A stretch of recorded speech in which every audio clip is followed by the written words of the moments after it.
সুন্দরবনে প্রায় এরকম আগুন লেগে থাকে। দীর্ঘদিন পরে থেমে থেমে এরকম আগুন লাগার ঘটনা ঘটে। মূলত যেখানটাতে আগুন লাগে সেই আগুন লাগার স্থানের কাছাকাছি কোনো নদী খাল না থাকার কারণে খুব সহজেই আগুন নিয়ন্ত্রণে আনা সম্ভব হয় না।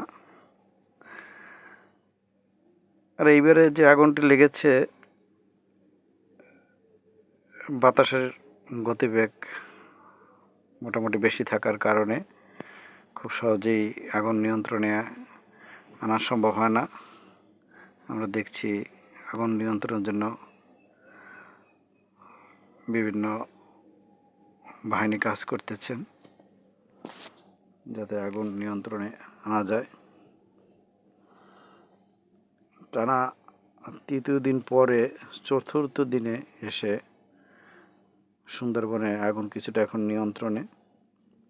বিভিন্ন স্বেচ্ছাসেবকরা এই আগুন নিয়ন্ত্রণের জন্য কাজ করছেন।